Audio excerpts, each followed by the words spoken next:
तो हमारा जो नेक्स्ट चैप्टर है लाइब्रेरी क्लासेस। यहाँ पे हम कुछ प्रीडिफाइंड लाइब्रेरीज के बारे में पढ़ने वाले हैं और बेसिक कुछ जो हम ऑलरेडी पढ़ चुके हैं कुछ चीज़ें हम यहाँ पे चैप्टर एट अ ग्लांस में देखो क्या क्या है। डेटा टाइप जो कि ऑलरेडी हमने पढ़ रखा है, कुछ थोड़ा बहुत इनको रिवाइज कर लेंगे रफली। Then composite data type, class as a composite data type, differences है ना। देन कैसे ऑब्जेक्ट क्रिएट करते हैं, उनके सारे पार्ट्स, ऑब्जेक्ट डिक्लेरेशन, इंस्टेंसिएशन वगैरह। Then wrapper class. ठीक है, तो ओवरऑल ये था चैप्टर में हम क्या क्या पढ़ने वाले हैं और काफ़ी इजी चीज़ें हैं और हम इसको आगे बढ़ के देखते हैं। तो सबसे पहला हमारा जो टॉपिक है डेटा टाइप, जो कि हमने ऑलरेडी डिस्कस किया हुआ है, सबको आता है। What is data type? Data type क्या है? जो बताता है कि वेरिएबल में किस टाइप की वैल्यू स्टोर होने वाली है। डेटा टाइप डेफिनेशन वाइज अगर देखो, data type refer to identification of the type of data, है ना, इन्वॉल्व इन द ऑपरेशन। यही पढ़ा था हमने पहले भी। डेटा टाइप ऐसे कीवर्ड्स होते हैं जो हमें बताते हैं कि वेरिएबल में जो वैल्यू स्टोर होगी किस टाइप की होगी, टाइप ऑफ डेटा जो स्टोर होगा कैसा होगा, है ना। जैसे एग्जांपल के लिए यहाँ पे एक वेरिएबल बना हुआ है इंट एक्स। सो इंट यहाँ पे एक डेटा टाइप है जो कि हमें बता रहा है कि एक्स जो वेरिएबल है उसमें किस टाइप का डेटा स्टोर होगा, इंटीजर टाइप का। ठीक है, ये साथ में type of data as well as memory size ये भी बताता है कि ये वेरिएबल कितना साइज का मेमोरी ऑक्यूपाई करेगा। जैसे इंटीजर कितने बाइट का स्पेस ऑक्यूपाई करेगा, 4 बाइट, है ना। इसके बाद टाइप्स ऑफ डेटा टाइप की बात करें तो यहाँ पे दो कैटेगरीज हम पढ़े थे पहले भी।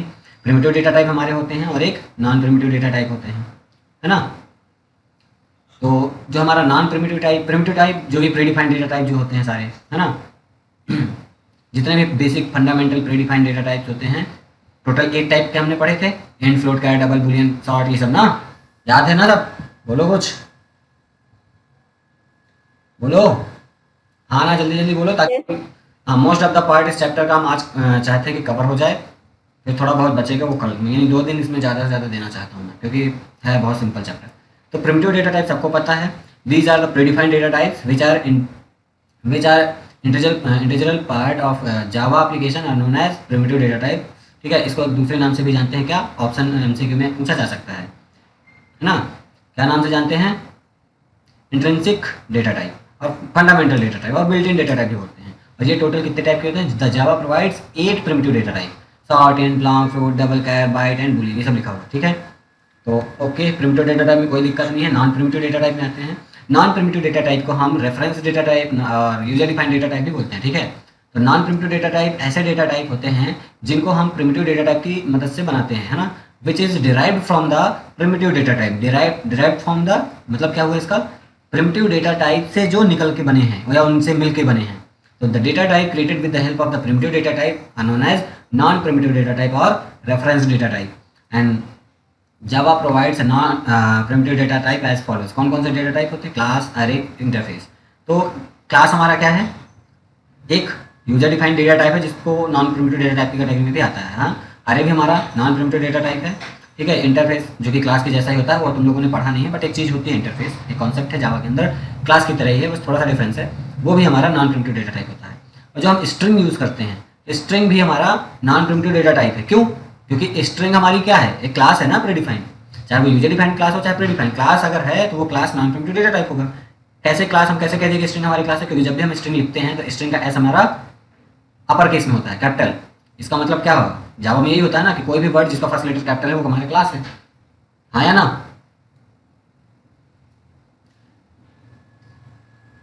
तो string and object are also non sir, primitive. हाँ, स्टैटिक भी है क्या? स्टैटिक कीवर्ड है, वो कोई डेटा टाइप नहीं है। स्टैटिक का तो ऐसे माहौल में रहता है और कीवर्ड है। ठीक है। Okay sir. क्लास, अरे, इंटरफेस, स्ट्रिंग, ये सब हमारे नॉन प्रिमिटिव कैटेगरी के डेटा टाइप होते हैं। ओके, अब बात करते हैं नेक्स्ट डेटा टाइप जो हमें देखने को मिलता है, composite data type. Composite data type क्या होता है? ऐसा कोई ऐसा डेटा टाइप जो कि डिफरेंट डिफरेंट टाइप्स के डेटा टाइप को कंबाइन करके रखे। वो प्रिमिटिव, नॉन प्रिमिटिव, है ना, किसी भी टाइप के डेटा टाइप को कंबाइन करके रखे, है ना। Composed, the data type composed of primitive data type and और non primitive data type is known as composite data type और user defined data type. Example के लिए क्लास है। क्लास क्यों? क्योंकि क्लास हमारा जो है, हम क्लास को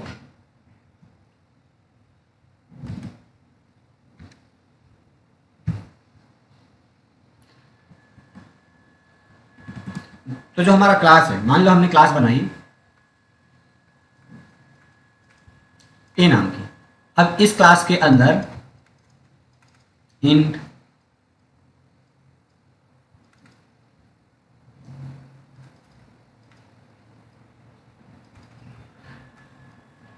तो यहां पे प्रिमिटिव टाइप और नॉन प्रिमिटिव है ना। तो ओवरऑल ये जो डेटा टाइप है कंपोज करके रख रहा है, और कई सारे data type, different different data types को, वेरिएबल्स को कंबाइन करके रख रहा है। तो जो ये हमारा क्लास है, ये हमारा कहला जाएगा कंपोजिट डेटा टाइप। ठीक है, तो इस तरीके से ये काम करता है। क्लास को हम कंपोजिट डेटा टाइप कह सकते हैं, क्योंकि हाँ, अब ये भी हो सकता है ना, एक क्लास ये है जिसमें केवल और केवल नॉन प्रिमिटिव का डेटा टाइप हो, या केवल प्रिमिटिव डेटा टाइप हो। ये भी तो हो सकता है ना, जरूरी नहीं कि डिफरेंट डिफरेंट प्रिमिटिव और नॉन प्रिमिटिव दोनों भी हो सकते हैं। Separate only and only primitive data types का अवेलेबल होना, या only and only non primitive data types का अवेलेबल होना, या फिर बोथ, दोनों टाइप के डेटा टाइप्स अवेलेबल होना। तो इन सारे तरह की सिचुएशन में different different variables data type को कंबाइन करके, कंपोज करके जो रखता है, ऐसे डेटा टाइप को हम कंपोजिट डेटा टाइप कहते हैं। तो यहाँ पे एग्जांपल के लिए हम क्लास ले सकते हैं। क्लास हमारा एक कंपोजिट डेटा टाइप का एग्जांपल है। ठीक है, क्लियर हुआ? कंपोजिट डेटा टाइप किसे कहेंगे? ऐसा data type which compose the primitive data type and और non primitive data type is known as composite data type, और यूजर डिफाइंड डेटा टाइप भी बोलते हैं। क्लियर है? हाँ या ना? Yes sir. Yes sir. जो इंटरफेस है ना, ये देखो यहाँ पे इंटरफेस देख रहे हो ना, ये क्लास और इंटरफेस सब नॉन प्रिमिटिव के अंदर आते हैं। तो इंटरफेस भी हमारा जो है वो कंपोजिट डेटा टाइप का एग्जांपल है। ठीक है, ओके। नेक्स्ट हमारा class as a composite data type, मतलब क्लास को हम as a composite data type कैसे बोल सकते हैं? क्लास फंडामेंटल डेटा टाइप को क्या बोलते हैं? बेसिक डेटा टाइप जो वही non sorry primitive data type जो है उन्हीं को हम फंडामेंटल डेटा टाइप बोलते हैं। समझे? टोटल एक टाइप जो इंट कैर फ्लोट डबल ये सब है बेसिक डेटा टाइप से ना, इसलिए वो फंडामेंटल का मतलब क्या? Basic data type. ठीक है, कोर डेटा टाइप है वो। क्लियर है? Yes sir. Okay. So next जो है class as a composite data type. हम क्लास को as a composite data type बोलते हैं, कैसे उसको यूज करते हैं, क्यों कहते हैं, ये सब देखते हैं। सो अभी बात की हमने, क्लास को कंपोजिट डेटा टाइप बोलते हैं, क्यों बोलते हैं, कैसे बोलते हैं, वो डेफिनेशन वाइज अभी हमने देखा कि कंपोजिट डेटा टाइप क्या है? ऐसा डेटा जो प्रिमिटिव नॉन प्रिमिटिव दोनों को कंबाइन करके रखे सिंगल यूनिट में, तो क्लास वही करता है। डेफिनेशन देखो, a class is known as composite data type because it contains primitive data type and और नॉन। ये एंड और का मतलब समझ रहे हो ना, या तो दोनों हो सकते हैं या फिर दोनों में से एक एक हो सकता है। जैसे अभी मैंने बोला था, है ना, या तो एक class total only and only primitive data type को कंबाइन कर रही हो, या only and only non primitive, या फिर बोथ भी हो सकता है। ठीक है, तो class is known as composite data type because it contain primitive data type and और non primitive data type in the form of single unit. ठीक है, तो इसलिए हम क्लास का as a composite data type बोलेंगे। ठीक है, क्लियर? ओल्ड बुक में ये लिखा है the combined fundamental और primitive data type in the form of one unit. देखो, बुक जो है गलत हो सकती है, क्योंकि तुम्हारे ये जो राइटर जिसका भी राइटर का बुक चलता है तुम्हारे बुक में, मतलब स्कूल में, इस बुक में तो लॉट्स ऑफ एरर्स में देख रहा हूँ, तुम सब भी देख रहे हो। तो पुरानी बुक का डेफिनेशन गलत है, ठीक है, नई बुक का डेफिनेशन करेक्ट है। क्लियर? क्योंकि तुम अभी तक हमने कंस्ट्रक्टर के बुक में कंस्ट्रक्टर का जो अभी देखना, तुम पुरानी बुक में समरी वाले पॉइंट में जाना। कौन से पॉइंट में? जो लास्ट में पॉइंट्स नहीं लिखे रहते, एंड ऑफ द चैप्टर, वहाँ पे कंपोजिट डेटा टाइप का कोई एक पॉइंट ऐसा होगा जिसमें सेम ये ऐसे चीज़ लिखे होंगे कि वो प्रिमिटिव नॉन प्रिमिटिव दोनों को कंबाइन करेगा। तो पुरानी बुक में कंफ्यूजन क्रिएट कर देता है। जाके अभी तुम टेस्ट कर सकते हो, मुझे अच्छी तरीके से याद है। समरी वाला पॉइंट कहीं ना कहीं देखो, वहाँ पे मिलेगा तुम्हें। जाओ अभी पलटो और देखो। यस सर, इसमें बताऊं क्या लिखा है? The composite data type are formed by combining fundamental and primitive data type वही लिखा है। नहीं नहीं नहीं, मुझे फोटो भेजो, मैं दिखाता हूँ, मुझे अच्छी तरीके से याद है। समरी वाली की फोटो भेजो। जो करेक्ट डेफिनेशन है न्यू बुक की, जो बुक है उसका ये परफेक्ट डेफिनेशन है। ओल्ड बुक में थोड़ा सा तो कॉन्सेप्ट जो लिखा था डेफिनेशन वो थोड़ा सा गलत है।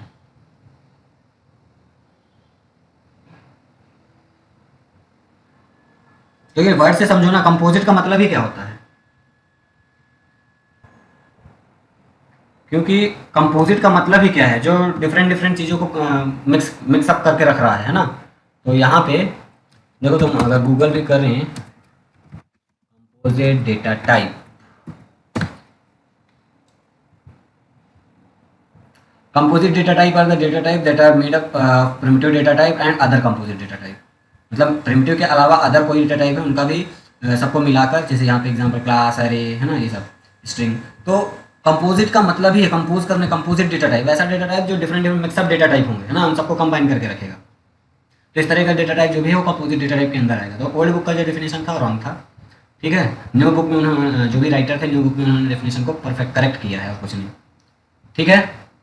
नहीं, बुक में डेफिनेशन सही है क्या?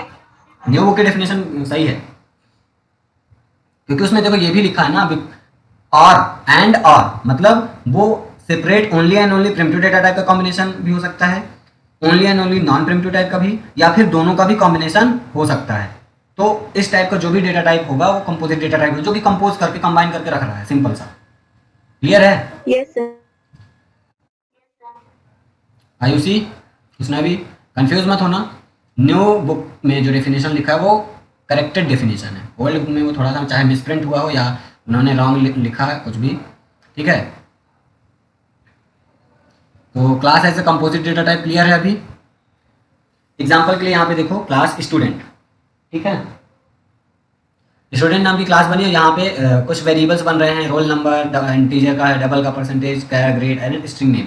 तो class is a composite data type और user defined because this class student is created using primitive data type and non-primitive data type in string. That is why it is a composite data type or user defined data type or class type. Clear है?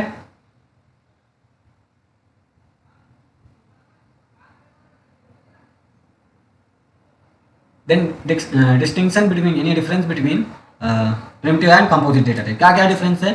तो देखो, जो major difference है दोनों में वो बताता हूँ।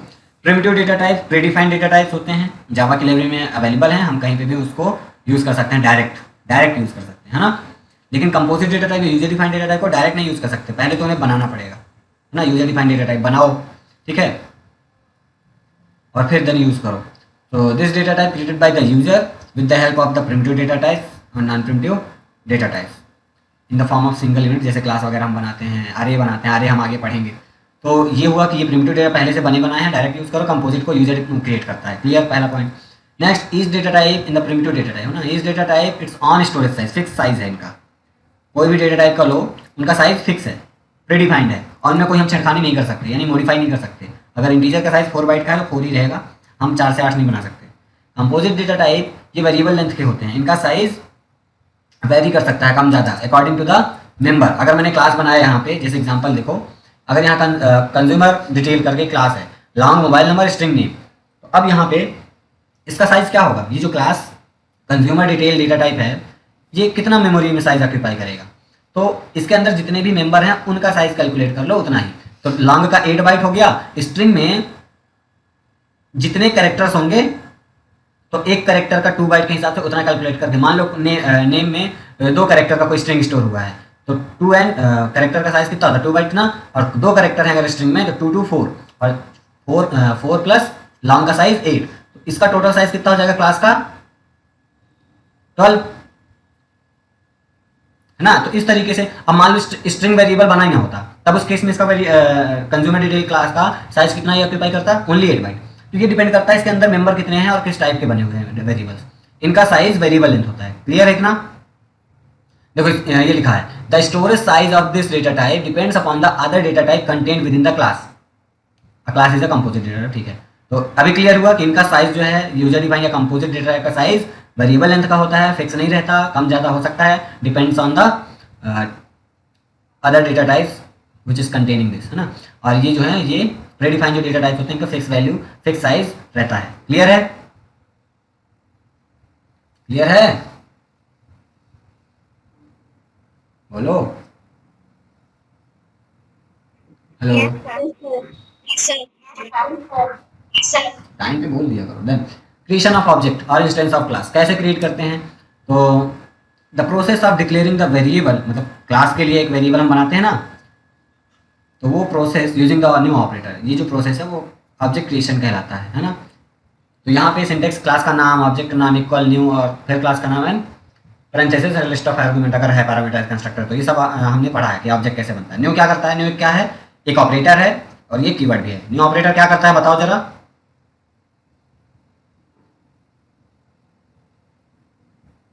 न जाने कितनी बार बताया है, बताओ जल्दी।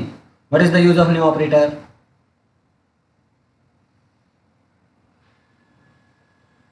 बताओ जल्दी। क्लास को इन्वॉल्व करना, नहीं यार, क्लास को इन्वॉल्व करना। ब्लूप्रिंट। अरे न्यू ऑपरेटर, मैं क्लास नहीं पूछ रहा, what is class. New operator का यूज क्या है, to create new object, allocate. New operator listen listen, मेरी बात सुनो। New operator is use to allocate the memory of the class object. ठीक है, क्लास का जो क्लास का ऑब्जेक्ट जो है उसको मेमोरी एलोकेट करने का काम न्यू ऑपरेटर करता है। New operator use to allocate the memory, ठीक है, डायनेमिक मेमोरी एलोकेट करता है, क्लास के ऑब्जेक्ट को जगह देता है मेमोरी में कि हाँ जाओ भैया यहाँ पे जाके स्टोर हो जाओ। तो मेमोरी एलोकेशन के लिए हम न्यू ऑपरेटर यूज करते हैं, किसके लिए, जो हम ऑब्जेक्ट बना रहे हैं उसको मेमोरी में जगह मिल जाए। New operator is use to allocate the memory of the class object. Memory allocate करने के लिए, डायनेमिक मेमोरी एलोकेशन के लिए न्यू ऑपरेटर यूज किया जाता है। अब दोबारा कभी इस तरह से रिस्पॉन्स नहीं करना, ठीक है। ये देखो, ये अरे बुक से देख के बता देते हैं महाराज लोग, ये साफ साफ लिखा है डायनेमिक एलोकेशन के लिए होता है, विच क्रिएट स्पेस। कितना क्लियर एकदम लिखा है, क्लियर कट, जो क्रिएट करता है कि स्पेस हमारे ऑब्जेक्ट के लिए, ठीक है ना। और ये पार्ट हमारा कंस्ट्रक्टर को कॉल करता है। ये हमारा रेफरेंस वेरिएबल या वेरिएबल क्लास टाइप का वेरिएबल है, ऑब्जेक्ट जिसे हम जनरली बोल देते हैं। इक्वल असाइनमेंट कर रहा है इस जगह, इसको इस ऑब्जेक्ट को मेमोरी एलोकेट करके इसमें स्टोर कर रहा है इस रेफरेंस में, ठीक है। देन कोई भी ऑब्जेक्ट जब बनाते हैं तो उस ऑब्जेक्ट को क्रिएट करते हैं, उसके 3 पार्ट होते हैं। ऑब्जेक्ट क्रिएशन टाइम पे हम 3 ऑपरेशंस हैं जो परफॉर्म होते हैं। कौन कौन से, पहला तो ऑब्जेक्ट डिक्लेरेशन। तो ऑब्जेक्ट डिक्लेरेशन का सिंपल मतलब क्या है, जब हम एक नाम क्रिएट करते हैं, ठीक है, assigning the variable name of a class is known as object declaration, ठीक है। जैसे यहाँ पे कंज्यूमर डिटेल्स और ओबीजे, तो ये जो ओबीजे हमने लिख दिया, ये एक वेरिएबल नेम हमने असाइन कर दिया, बना दिया, डिक्लेयर कर दिया, यानी हमने यहाँ पे क्या किया, ऑब्जेक्ट का डिक्लेरेशन किया, ठीक है।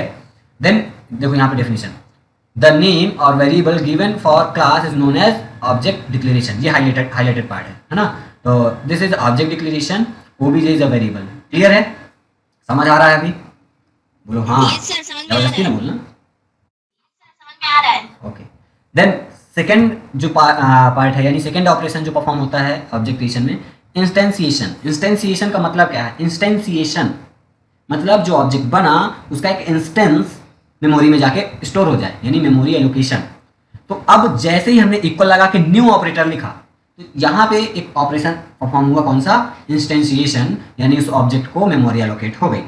To allocate the memory of an object, है ना, मेमोरी ऑब्जेक्ट को मेमोरी एलोकेट करना यूजिंग न्यू ऑपरेटर, उस जगह पे इंस्टेंसिएशन होता है, ठीक है। इंस्टेंसिएशन का जो it refer to allocation of memory for newly created object with the help of new operator. This new operator act as a dynamic allocation operator. Clear है, ये एमसीक्यू में आता है। तो अब यहाँ पे देखो ये न्यू ऑपरेटर है, ठीक है, this allocator memory to the object. तो ये जो प्रोसेस यहाँ पे इंस्टेंसिएशन हो रहा है, क्लियर है, हाँ। देन लास्ट ऑपरेशन जो हमारा परफॉर्म होता है, इनिशियलाइजेशन। ये क्या करता है, ऑब्जेक्ट को इनिशियलाइज करता है और उसके डेटा मेंबर्स जो उस ऑब्जेक्ट से एसोसिएटेड हैं उनके डेटा मेंबर्स को कुछ वैल्यू से इनिशियलाइज करता है। और ये काम कब होता है, जब ये कंस्ट्रक्टर कॉल होता है। जब कंस्ट्रक्टर कॉल होता है तो हमने पढ़ा था कि डिफॉल्ट वैल्यू से हमारे डेटा मेंबर्स इनिशियलाइज होते हैं, हाँ ना, हमने किया भी है। तो वहाँ पे it refer to initialisation of data members of class to create a object by giving the actual value through the constructor calling. तो हम किए भी थे प्रीवियस कंस्ट्रक्टर चैप्टर में, कितने सारे ऐसे प्रोग्राम भी बनाए थे, कर रहे थे ना। तो वहाँ पे इनिशियलाइजेशन होता है। क्लियर है, ये कंस्ट्रक्टर जैसे ये कंस्ट्रक्टर कॉल करेगा और हमारा जो डेटा मेंबर होगा इनिशियलाइज होंगे। फिर this is a constructor calling which initialise the object with initial value of data members, mobile number और नेम, जो भी क्लास बनी रही थी वहाँ पे। ठीक है, Yes. तो तीन तीन ऑपरेशन इन्वॉल्व होते हैं जब भी हम कोई भी ऑब्जेक्ट क्रिएट करते हैं। कौन कौन से? पहला हमारा जो है डिक्लेरेशन, देन इंस्टेंसिएशन, देन इनिशियलाइजेशन। इसमें भी कोई दिक्कत होनी नहीं चाहिए। आगे बढ़ें।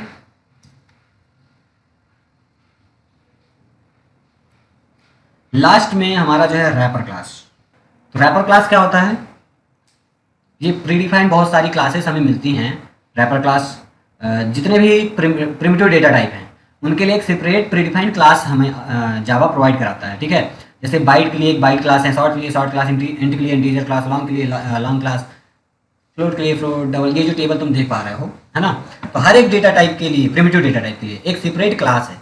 और इन क्लास का नाम भी जैसे डेटा टाइप है वैसे ही नाम है, बस यहाँ पे इंट और कैर, इन डेटा टाइप के लिए यहाँ पे जो रैपर क्लास है वो फुल नेम में है, इंटीजर और कैरेक्टर।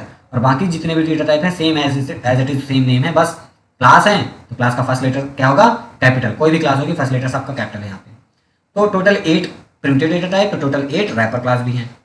अब बाइट डेटा टाइप है तो बाइट तो पूरा स्मॉल में लिखा जाएगा, लेकिन इसका जो रैपर क्लास है बाइट, इसका बी कैपिटल होगा बस, तो रैपर क्लास हो जाएगी। ठीक है, तो प्रीडिफाइंड क्लास है। अब रैपर क्लास होता क्या है इसको समझते हैं। What is wrapper class?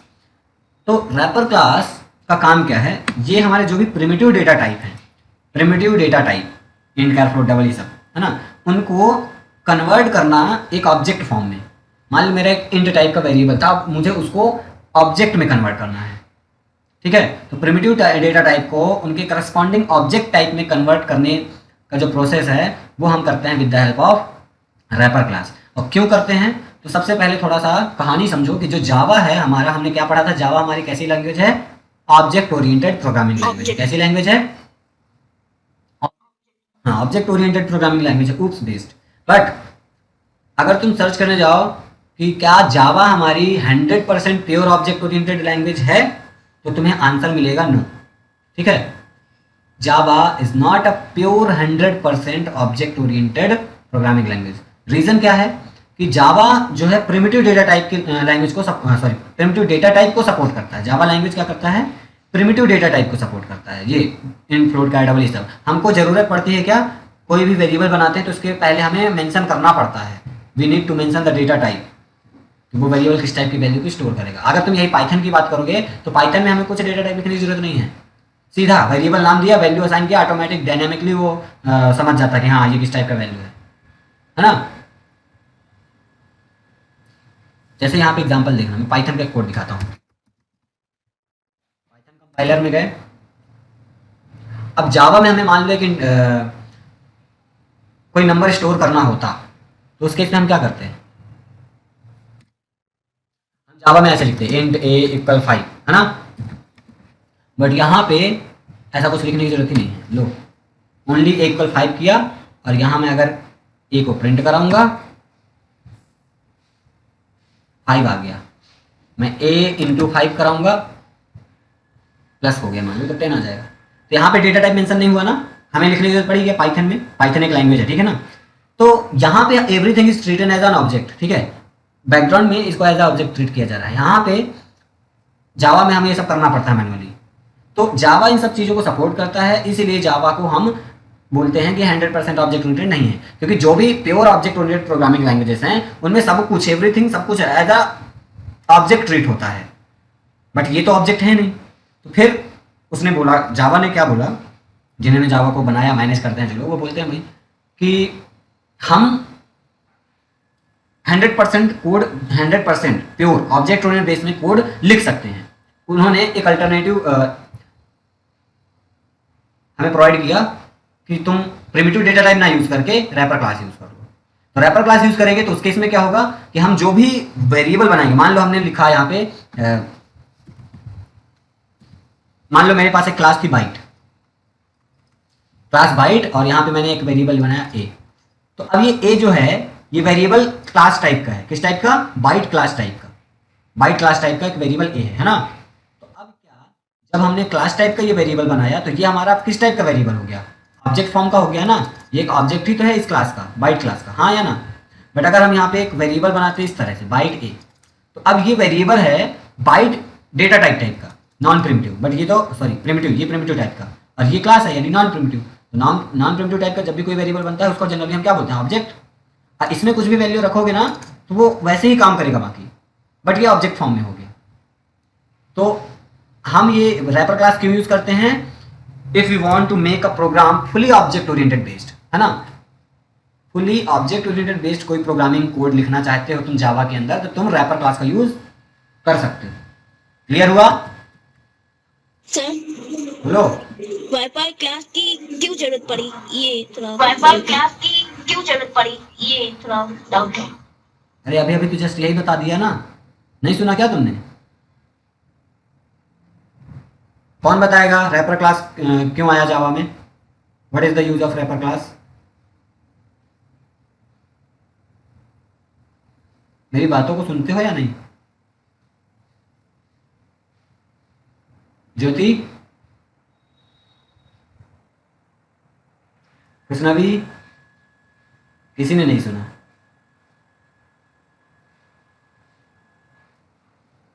उतनी देर से चिल्ला रहा हूँ, कोई सुना ही नहीं। मैंने अभी जस्ट बताया लाइन एंड हुई, और एंड होते इसमें क्वेश्चन कर दिया what is the, to convert the primitive data type into object, To convert the primitive data type into object. अब वो तो ठीक है जनरल यूज है, बट जब हमारा नॉर्मल काम चल रहा था जावा के अंदर तो फिर रैपर क्लास के आने की जरूरत ही क्या थी, क्यों आया रैपर क्लास? तो अभी मैंने बताया ना कि जावा हमारी प्योर 100% ऑब्जेक्ट ओरिएंटेड प्रोग्रामिंग नहीं है। रीजन क्या है, वो प्रिमिटिव डेटा टाइप को सपोर्ट करता है, ठीक है। और जो भी OOPs completely 100% pure object oriented language होती हैं वहाँ पे ये सारी चीज़ों का कॉन्सेप्ट, प्रिमिटिव डेटा टाइप का कॉन्सेप्ट नहीं रहता। वहाँ पे एवरीथिंग जो भी है ऑब्जेक्ट के फॉर्म में रहता है ना। तो अब जावा को क्या, जावा कह रहा है कि हमको तो कोडिंग करना है टोटल उस बेस में, तो अब क्या करें, तो अवॉइड करना पड़ेगा हमको, किसको, प्रिमिटिव डेटा टाइप को। तो अगर प्रिमिटिव डेटा टाइप को अवॉइड करेंगे तो फिर हम क्या यूज करें, तो जावा ने बोला कि हम देते हैं तुमको रैपर क्लास, तुम ऑब्जेक्ट बनाओ और उनमें वैल्यू स्टोर करो। यानी अगर हमें टोटली ऊप्स बेस्ड कोडिंग करनी है जावा में तब हम रैपर क्लास का यूज करेंगे, ठीक है। हम क्या करेंगे यहाँ पे, तो फिर प्रिमिटिव डेटा टाइप का यूज नहीं करेंगे, प्रिमिटिव डेटा टाइप की जगह हम उनके करस्पॉन्डिंग जो रैपर क्लास है वो यूज करेंगे, रैपर क्लास का ऑब्जेक्ट बनाएंगे उसमें वैल्यू रखेंगे, तो एवरीथिंग वहां पे ऑब्जेक्ट जैसा होगा ना, instead of primitive data type variables. ये है, yes sir, समझा, समझ आया? तो रैपर क्लास का यूज बेसिकली क्या है, to make a program totally OOPs based, ठीक है। Object oriented based total coding करनी है अगर ऑब्जेक्ट बेस्ड पे, तो हम रैपर क्लास का यूज करते हैं। और जनरली रैपर क्लास हेल्प करता है हमें जितने भी प्रिमिटिव डेटा टाइप है उनको ऑब्जेक्ट, उनके करस्पॉन्डिंग ऑब्जेक्ट टाइप में, ठीक है। अब जैसे बाइट को अगर मुझे ऑब्जेक्ट टाइप में कन्वर्ट करना है तो उसके लिए मैं बाइट रैपर क्लास ही यूज करूंगा और अदर कोई नहीं, है ना। लॉन्ग के लिए लॉन्ग क्लास हमारी बनी है, इंटीजर के लिए इंटीजर, मतलब जिस तरह का प्रिमिटिव डेटा टाइप उसके लिए वही रैपर क्लास हम यूज करेंगे, दूसरा कोई नहीं, ठीक है। दूसरी चीज, रैपर क्लास एक प्रीडिफाइंड क्लासेस हैं तो इनके साथ कुछ इनबिल्ट फंक्शन भी हमें मिल जाते हैं, ठीक है। प्रीडिफाइंड कई सारे फंक्शन भी मिलते हैं इनके साथ कुछ टास्क को परफॉर्म करने के लिए। तो यहाँ पे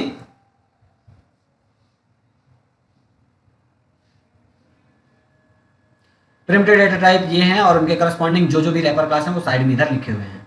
तो याद करना बहुत सिंपल है, क्लास जो भी होंगी उनका फर्स्ट लेटर कैपिटल होगा और जो डेटा टाइप का नाम है वही सेम एज इट इज नाम होगा। जैसे बाइट के लिए बाइट, शॉर्ट के लिए शॉर्ट, इंट के लिए बस इंट और कैरेक्टर के लिए फुल नेम रहेगा। इंट के लिए इंटीजर पूरा लिखेंगे, आई कैपिटल होगा, कैर के लिए कैरेक्टर पूरा लिखेंगे, सी कैपिटल होगा। बाकी लॉन्ग के लिए लॉन्ग ही लिखेंगे, एल कैपिटल होगा। फ्लोट के लिए फ्लोट लिखेंगे, एफ कैपिटल होगा, जो भी क्लासेस हैं।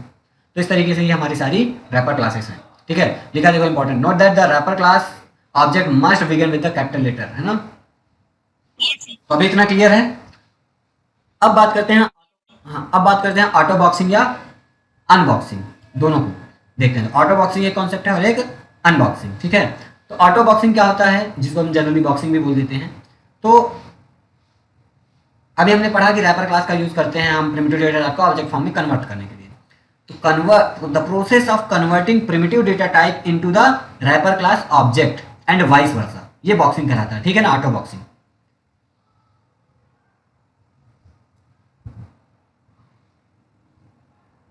कन्वर्जन का प्रोसेस।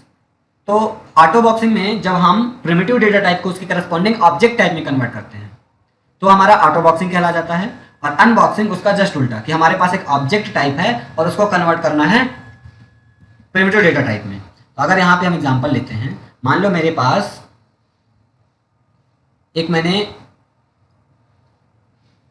लॉन्ग टाइप का वेरिएबल बनाया a और इसमें कुछ वैल्यू स्टोर कर दी, लॉन्ग इंटीजर है, ये मेरा भी कैसा है, वेरिएबल है ना, प्रिमिटिव टाइप का। अब मैं यहाँ पे इस प्रिमिटिव टाइप को कन्वर्ट करना चाहता हूं प्रिमिटिव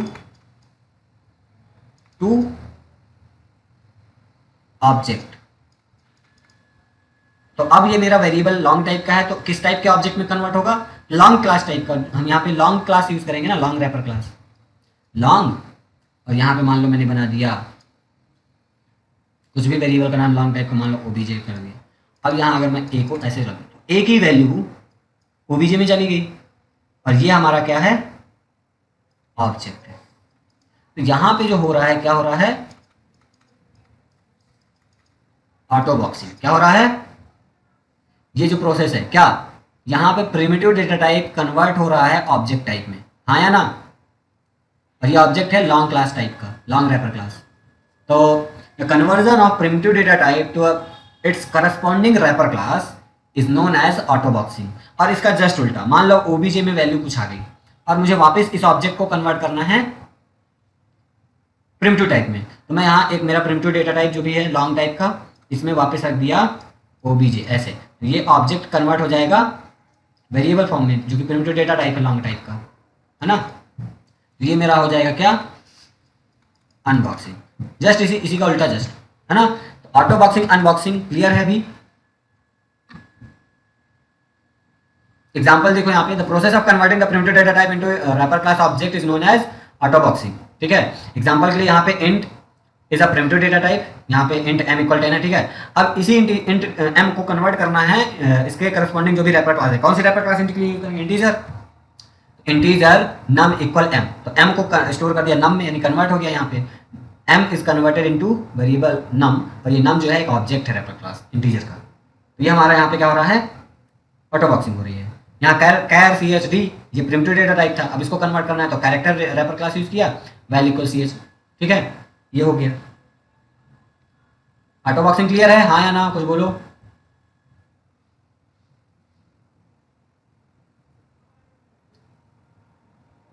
हाँ बोलो। Yes, sir. Yes, sir. Auto boxing clear है। Yes, sir. Then unboxing, the process of converting the wrapper class object. ठीक है, अभी हमें क्या करना है, रैपर क्लास ऑब्जेक्ट को उसके करस्पॉन्डिंग प्रिमिटिव डेटा टाइप में कन्वर्ट करना है। The process of converting the wrapper class object into primitive data type is known as unboxing. Example के लिए यहाँ पे इंटीजर m इक्वल 10 था, यानी ये एक ऑब्जेक्ट है, m एक क्या है, ऑब्जेक्ट है रैपर क्लास इंटीजर का, जिसमें वैल्यू 10 है, और इस m को मैं कन्वर्ट करना चाहता हूँ उसके करस्पॉन्डिंग जो भी प्रिमिटिव डेटा टाइप वेरिएबल है उसमें। तो यहाँ पे एक वेरिएबल बनाया इंट नम, और इसको इनिशियलाइज कर दिया m ऑब्जेक्ट से, ये m कन्वर्ट हो गया प्रिमिटिव डेटा टाइप में, है ना। तो यहाँ पे क्या हो रहा है, अनबॉक्सिंग हो रहा है, सेम चीज कैरेक्टर के साथ है। Yes, sir. अनबॉक्सिंग भी क्लियर है।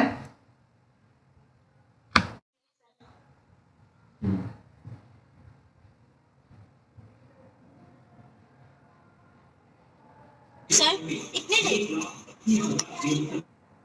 sir, हाँ वो टेस्ट कब लेंगे आप? बोलो। वो टेस्ट कब लेंगे आप? नहीं टेस्ट में नहीं लेते, वो भूल गया। 10th में है और वैसे भी स्कूल में भी होना है टेस्ट। ना सर, वो 10th में है और वैसे भी स्कूल में भी होना है टेस्ट। अच्छा ठीक है, जल्दी बताता हूँ, ऑनलाइन लूँगा। अभी नहीं हुआ है। क्लास में ये चैप्टर भी स्टार्ट हो गया या नहीं? सर 17 तारीख को होंगे सर के कंप्यूटर का। तो हमारा कंप्यूटर का। ठीक है, लेंगे टेस्ट, जल्दी लेंगे। तो हमारे पास हमने डेटा टाइप पढ़ लिया, कंपोजिट डेटा टाइप पढ़ लिया, हमने रैपर क्लास देख लिया।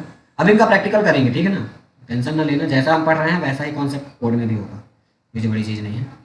रैपर क्लास क्या है वो भी देख लिया, रैपर क्लास के साथ हमने बॉक्सिंग, अनबॉक्सिंग, ऑटो बॉक्सिंग, है ना, ये सब देख लिया। अब जो हमारा नेक्स्ट टॉपिक है डेटा कन्वर्जन, यानी यहाँ पे हमें कुछ प्रीडिफाइंड फंक्शन मिलेंगे जहाँ पे हम एक दूसरे टाइप की वैल्यू को किसी दूसरे टाइप में कन्वर्ट कर सकते हैं, वैल्यू चेंज, है ना। जैसे definition, the process of converting one type to data और value to another type is known as data conversion. और यहाँ पे डेटा कन्वर्जन के लिए हमारे पास टू स्ट्रिंग फंक्शन है जो कि किसी भी वैल्यू को स्ट्रिंग में कन्वर्ट करेगा। न्यूमेरिक वैल्यू है हमारे पास, उसको अगर स्ट्रिंग में करना है, स्ट्रिंग के फॉर्म में, तो फंक्शन का यूज़ करेंगे। पार्स कीवर्ड है जिसकी हेल्प से हम किसी भी स्ट्रिंग को, न्यूमेरिक जो स्ट्रिंग है उसको प्रिमिटिव टाइप में कन्वर्ट कर सकते हैं। जैसे मान लो यहाँ पे डबल कोटेशन में मैंने 5 लिख दिया, तो अब ये मेरा एक न्यूमेरिक स्ट्रिंग है, इसको मुझे इंटीजर टाइप का नॉर्मल 5 में चाहिए। तो यहाँ पे मैं पार्ट्स का या वैल्यू ऑफ दोनों का काम, दोनों फंक्शन का ऐसे काम कर सकता हूँ। वैल्यू ऑफ भी सेम काम करता है पार्ट्स कीवर्ड की तरह। तो कल करते हैं सर। कॉल करते हैं सर। इनको आज ही करना है या कल करें? सर बताओ। जल्दी जल्दी कॉल करते हैं सर। ओके, क्योंकि आज बहुत ज़्यादा पढ़ लिया नहीं। ठीक है, तो कल देखते हैं इनको। You can leave now.